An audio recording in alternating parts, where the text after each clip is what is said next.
आला हजरत के आशिक़ रसूल होने की गम्माज़ी ये शेर भी कर रहा है कि अल्लाह की सरताब कदम शान है ये।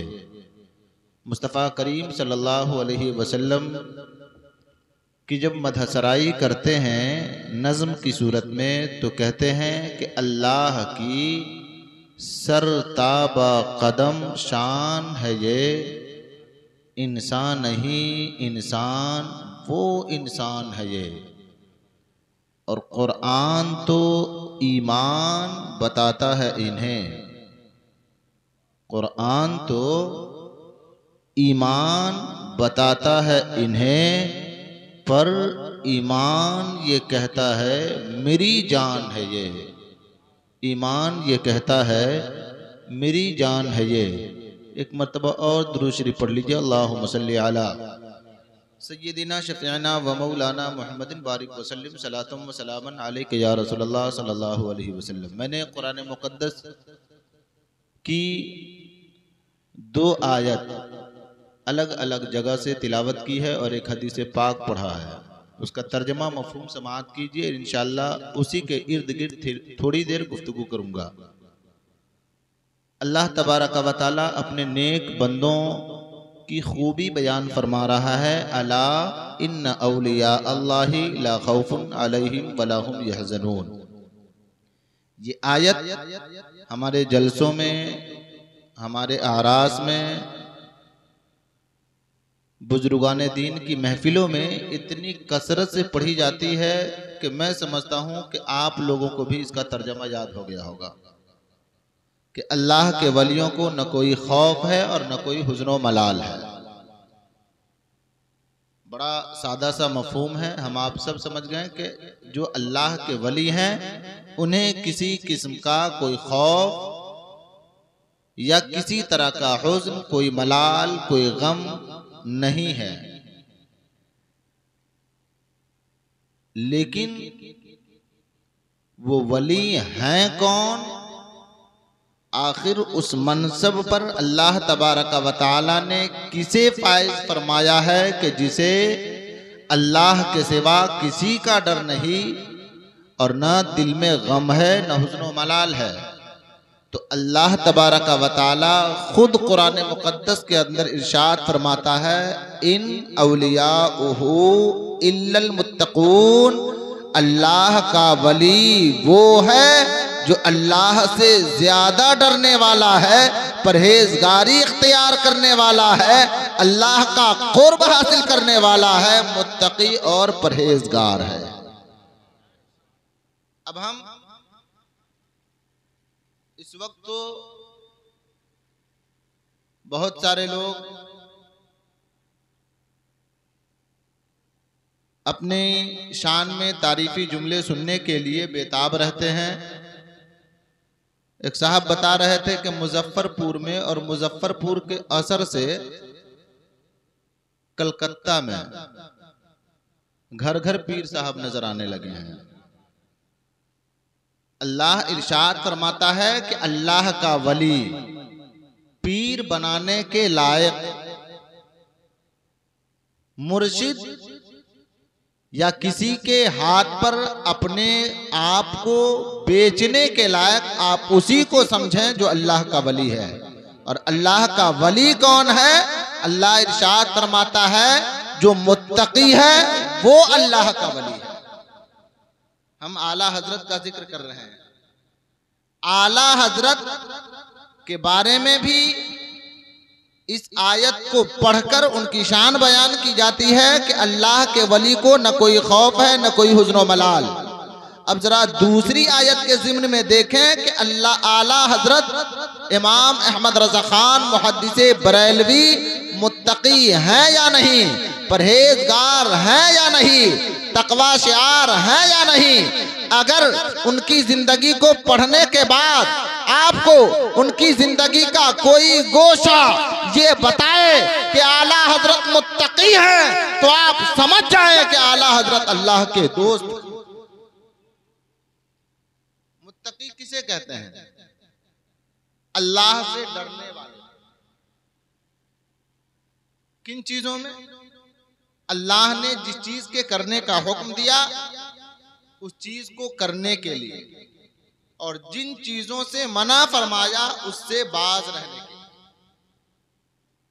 अल्लाह तबारक व तआला ने नमाज आकिल बालिग मुसलमान के ऊपर फर्ज करार दिया है। जमात से नमाज का एहतमाम करना मर्दों के लिए वाजिब करार दिया है। आज हमारा आपका हाल क्या है? नमाजें छूट रही है, जानबूझकर नमाज तर्क कर रहे हैं, लेकिन जर्रा बराबर हमें अपनी जिंदगी के ऊपर अफसोस होता नजर नहीं आ रहा है। लेकिन जिस आला हजरत का जिक्र करने के लिए हम यहाँ बैठे हैं, जरा उनकी सीरत को पढ़िए, और फिर पढ़ने के बाद, सुनने के बाद उनका जलसा मनाने से ज्यादा जरूरी ये है कि आप उनकी सीरत को अपनी जिंदगी में उतार कर आला हजरत का गुलाम होने का सबूत पेश कीजिए।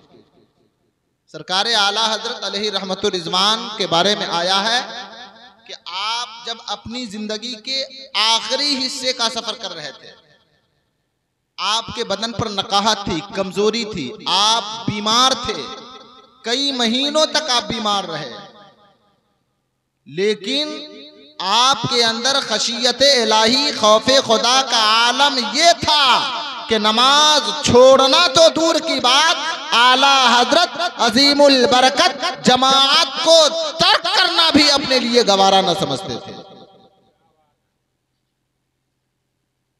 सीरत आला हजरत में आया है कि आला हजरत ने 4 ऐसे लोगों को अपने लिए मुतय्यन किया था कि जब जमात का वक्त करीब होता, वो 4 अफराद आपको सहारा देकर, आपके हाथ को अपने कंधों पे रख के आपको उठाकर मस्जिद में ले जाते।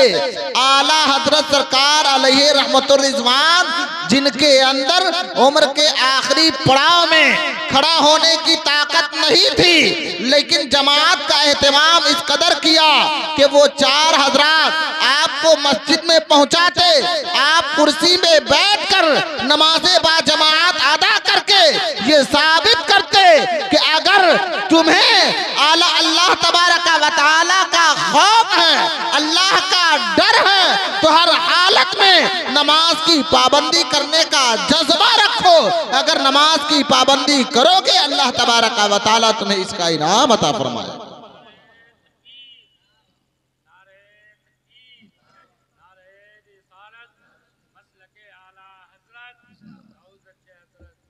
एक रोज का वाकया है कि वो 4 लोग जो आला हजरत सरकार अलैहि रहमतुर रिजवान को मस्जिद में जमात पकड़ने के लिए पहुंचाते थे, वो लोग किसी वजह कर हाजिर न थे।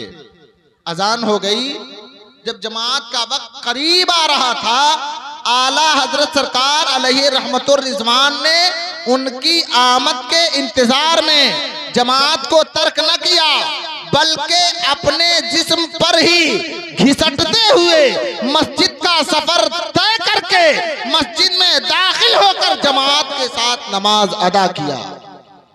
ये आला हजरत की जात है। हुजूर आला हजरत, मैं इसलिए बता रहा हूं कि जरा आला हजरत के तकवा को देखें, ताकि आप ये समझ सकें कि हम जिस जात के जिक्र जमील के लिए यहाँ बैठे हैं वो अल्लाह के वली हैं। आपकी जिंदगी में आखिरी रमजान 1339 हिजरी में पड़ा, बरेली शरीफ में मुकीम थे, गर्मी बड़ी शिद्दत की पड़ रही थी। आज से 2-3 साल कबल भी हम आप भी जून जुलाई का रोजा रखे हैं। गर्मी शिद्दत की जब पड़ती है तो बूढ़े जवान भी बदहवास हो जाते हैं, और शरीयत का हुक्म यह है कि जो लोग शेखे फानी हैं, यानी बुढ़ापे के आलम में कदम रख चुके हैं, उन्हें भूख बर्दाश्त करने की ताकत नहीं है बुढ़ापे की वजह से, तो ऐसे शख्स के लिए हुक्म यह है कि वो रोजा को तर्क करके रोजे के बदले में फिदिया अदा करे। और अगर मरीज है तो वो रोजे की कज़ा कर सकता है। आला हजरत सरकार अलैहि रहमतुर रिज़वान शेखे फानी हो चुके हैं, बुढ़ापे का आलम है, बरेली शरीफ के अंदर सख्त गर्मी पड़ रही है। आला हजरत सरकार अलैहि रहमतुर रिज़वान ने रमजान का रोजा तर्क करना या कज़ा करना, उसके बदले में फिदिया अदा करना अपने लिए गवारा न किया। आपने अपने करीब के लोगों को बुलाया और कहा, सुनो, बरेली के अंदर इस वक्त बहुत तेज गर्मी पड़ रही है, धूप तपिश की है, लेकिन नैनीताल यहाँ से करीब में है, तुम लोग मुझे नैनीताल के भवाली पहाड़ के करीब ले चलो, वहाँ का मौसम सर्द है। अहमद रजा के ऊपर भवाली की सरजमीन पर जाकर इस रमजान का रोजा रखना अल्लाह तबारक व तआला ने फर्ज करार दिया। ये आला हजरत की जात है, तकवा का ये आलम है। और सिर्फ हुकूकुल्लाह ही नहीं बल्कि हुकूकुल इबाद का भी। आप सब जब जनाजा पढ़ने जाते हैं उस वक्त एक ऐलान होता है कि अगर इनकी तरफ से किसी को कोई तकलीफ पहुंची हो तो माफ कर दीजिए। वजह क्या है? वजह यह है कि अल्लाह तबारक व तआला अपना हक, नमाज, रोजा, ज़कात, हज वगैरह का जो हक है उसे अगर अल्लाह चाहे तो अपनी रहमत के सदक़े में माफ फरमा देगा। लेकिन अगर किसी बंदे ने किसी बंदे का दिल दुखाया है, किसी को ठेस पहुंचाई है, किसी को तकलीफ दी है, तो जब तक वो बंदा माफ नहीं करेगा अल्लाह तबारक व तआला भी माफ नहीं फरमाएगा। इसीलिए उस वक्त लोगों से ये दरखास्त की जाती है कि अगर आपको कोई तकलीफ पहुंची हो तो आप माफ फरमा दे, ताकि अल्लाह तबारक व तआला भी माफ फरमा दे। आला हजरत सरकार अलैहि रहमतुर रिज़वान रमजान के आखिरी हिस्से का एतिकाफ कर रहे हैं और सरकार आला हजरत की आदत करीमा थी कि इफ्तार के बाद आप पान खाते थे और सेहरी में फिरनी पसंद करते थे। एतिकाफ कर रहे हैं, मस्जिद में हैं। एक छोटे बच्चे को घर के लोगों ने इस बात पर तैनात कर दिया, मामूर कर दिया कि तुम मस्जिद में आला हजरत की बारगाह में इमाम अहमद रजा की खिदमत में रोजाना वक्त मुकर्ररा पर पान ले जाया करना, पान पेश कर देना। एक रोज की बात है, वो बच्चा कुछ ताखीर से आया।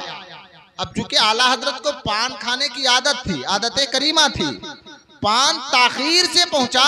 आला हजरत ने उस बच्चे को एक थप्पड़ रसीद कर दिया। वो बच्चा चला गया। अब आला हजरत सरकार अलैहि रहमतुर रिज़वान इफ्तार से लेकर सेहरी के वक्त तक अपने आप में बेचैन है कि मेरे पान के ताखीर से आने में उस बच्चे का तो कोई कसूर नहीं है। हो सकता है कि घर के लोगों ने ताखीर से दिया हो, मैंने उस बच्चे को एक चमेटा मार दिया है। अगर इस जुर्म में हुकूकुल इबाद के तहत अल्लाह तबारक व तआला मैदाने महशर में मुझसे बात फरमा दिया तो फिर मैं क्या जवाब दूंगा? आला हजरत सरकार अलैहि रहमतुर रिज़वान बेचैन है, मुस्तरिब है, आपके ऊपर बेकरारी की कैफियत तारी है, सेहरी के वक्त का इंतजार कर रहे हैं। सेहरी के वक्त जब वो बच्चा आया, आला हजरत सरकार अलैहि रहमतुर रिज़वान ने कहा, ऐ बच्चा, मैंने तुझे पान ताखीर लाने की वजह से एक चमेटा मार दिया है, मैं चाहता हूं कि तुम मुझे थप्पड़ मारकर उसका बदला यही सधा लो ताकि मैदाने महशर में मुझसे बात पुरुष न हो। बच्चा हिचकिचाने लगा, कहने लगा कि आप कैसी बात कर रहे हैं? अगर बात यही है तो चलिए मैंने आपको माफ कर दिया। आला हजरत सरकार अलैहि रहमतुर रिज़वान ने कहा कि तू अभी नाबालिग है और नाबालिग को अपना हक माफ करने का इख्तियार नहीं है, इसलिए माफ मत करो। अगर तुम मुझे थप्पड़ मारोगे तो तो मेरे पास पैसे की थैली है, मैं ये थैली तुझे हवाले कर दूंगा, मैं ये पैसा तुझे दे दूंगा, फिर भी बच्चा मान नहीं रहा है। आला हजरत सरकार अलैहि रहमत और रिज़वान हुकूकुल इबाद की अदायगी का एहतमाम करते हुए उस बच्चे के हाथ को लेते हैं और अपना अमामा उतारने के बाद अपने सर पे यकायक मार कर उसका कफारा अदा करते हैं और ये साबित करते हैं कि अगर दुनिया के अंदर इश्क़े मुस्तफा का पैगाम पहुंचाना है और लोगों को मजहब इस्लाम का गिरवीदा बनाना है तो जहां हुकूकुल्लाह का लिहाज करना है वहीं हुकूकुल इबाद का भी लिहाज करना। ये जात है आला हजरत की। आला हजरत सरकार अलैहि रहमत और रिज़वान तकवा शियार हैं, मुत्तकी हैं, परहेजगार हैं। और जब इन वाक़यात के ज़िम्न में ये बात साबित हो गई कि आला हजरत मुत्तकी हैं तो कुरान की आयत व बांगे दुहल ऐलान करती है कि जो मुत्तकी है वो अल्लाह का दोस्त है। और दूसरी आयत ये खुशखबरी सुनाती है कि जो अल्लाह का दोस्त है उसे दुनिया के अंदर न तो किसी का खौफ है और न कोई हुज़्न व मलाल है। अब मैंने जो हदीस पाक पढ़ी उस ज़िम्ने में एक वाक़या समाअत कीजिए, गुफ्तगू को खत्म कर रहा हूं। अल्लाह के नबी ने इरशाद फरमाया ला युमिनु अहदुकुम हत्ता अकूना अहब्बा इलैहि मिन वालिदिही व वलदिही वन्नासि अजमईन। मैंने ये हदीस इसलिए पढ़ी कि आला हजरत सरकार अलैहि रहमत और रिज़वान बहुत बड़े आलिम, बहुत बड़े मुफ्ती, बहुत बड़े मुसन्निफ, मुदब्बिर, मुफक्किर, माहिर साइंटिस्ट, बहुत सारे औसाफ आपके अंदर जमा हैं। लेकिन आपका जो सबसे इम्तियाजी वक्त है वो इश्क़े मुस्तफ़ा है। और अल्लाह के नबी इरशाद फरमाते हैं कि तुम में का कोई शख्स उस वक्त तक मोमिने कामिल हो ही नहीं सकता जब तक उसके नजदीक मैं पूरी दुनिया के लोगों से ज्यादा, हत्ता के उसके वालिद से ज्यादा, उसके बच्चों से ज्यादा, उसके रिश्तेदारों से ज्यादा महबूब ना हो जाऊं। अब जरा देखें कि आला हजरत के सामने आकाए करीम सल्लल्लाहु अलैहि वसल्लम की जात किस कदर महबूब है। मुस्तफा करीम सल्लल्लाहु अलैहि वसल्लम से आला हजरत सरकार अलैहि रहमत और रिज़वान को किस कदर इश्क है। एक शायर आला हजरत के जमाने में अतहर नाम का था, उर्दू का बहुत बड़ा शायर था। और आकाए करीम सल्लल्लाहु अलैहि वसल्लम के रोजे के सामने एक खजूर का दरख्त था। जब वो शख्स हज के लिए गया और आकाए करीम सल्लल्लाहु अलैहि वसल्लम के रोजे के सामने खजूर के दरख्त को कुछ अनोखे अंदाज में पाया तो वहां से आने के बाद उसने एक शेर लिखा, जिस शेर का पहला मिसरा है कुब है दरख्त हजरते वाला के सामने, मजनू खड़ा है खेमा ए लैला के सामने। इस शेर का मफहूम ये है कि ये खजूर का दरख्त आकाए करीम सल्लल्लाहु अलैहि वसल्लम के सामने इस तरह खड़ा है, मालूम होता है कि कोई मजनू अपने लैला के घर के सामने खड़ा है। वो शायद इस शेर को लिखने के बाद बहुत ज्यादा खुश हो रहे थे, बहुत ज्यादा अपने आप के शेर गोई पे उन्हें फख्र हासिल हो रहा था। लोग भी तारीफ कर रहे थे कि बड़ा अच्छा शेर कह दिया कि खजूर का दरख्त आकाए करीम सल्लल्लाहु अलैहि वसल्लम की बारगाह में इस तरह खड़ा है, मालूम होता है कि कोई मजनू लैला के घर के सामने खड़ा हो। लेकिन जब ये शेर आला हजरत सरकार अलैहि रहमत और रिज़वान की आंख से गुजरता है, कान से गुजरता है, आला हजरत की जात पे जलाल तारी होता है और आला हजरत सरकार अलैहि रहमत और रिज़वान इस शेर के अंदर आकाए करीम के बेअदबी की बू पाते हैं। आला हजरत ने कहा ये शेर आकाए करीम सल्लल्लाहु अलैहि वसल्लम के रोज़े की शान के लायक नहीं है, इसमें बेअदबी है, इसलिए कि मुस्तफा का मदीना वो है जो जन्नत के लिए भी जन्नत का मकाम रखता है। मुस्तफा के रोज़े को अगर कोई लैला के घर से तशबीह दे तो ये मुस्तफा सल्लल्लाहु अलैहि वसल्लम के घर की तौहीन है, रोज़े की तौहीन है। इसलिए ये शेर मुनासिब नहीं है कि खजूर को मजनू कह दिया जाए और आकाए करीम के रोज़े को लैला का घर कह दिया जाए। आला हज़रत सरकार अलैहि रहमतुर रिज़वान ने उस शायर के दूसरे मिसरे में तरमीम किया और फिर शेर को मुकम्मल किया। कुब है दरख्त हजरते वाला के सामने, कुदसी खड़े हैं अर्शे मुअल्ला के सामने। दरख्त आकाए करीम की बारगाह में ऐसे खड़ा है, मालूम होता है कि अल्लाह के नूरी फरिश्ते अर्शे मुअल्ला के सामने अदब के साथ सर झुकाए खड़े। यह आकाए करीम सल्लल्लाहु अलैहि वसल्लम का इश्क था। इसलिए हम आप सबको चाहिए कि जिस आशिक ने मुस्तफा से इश्क किया, हम मुस्तफा से भी इश्क करें और उस आशिक से भी इश्क करें।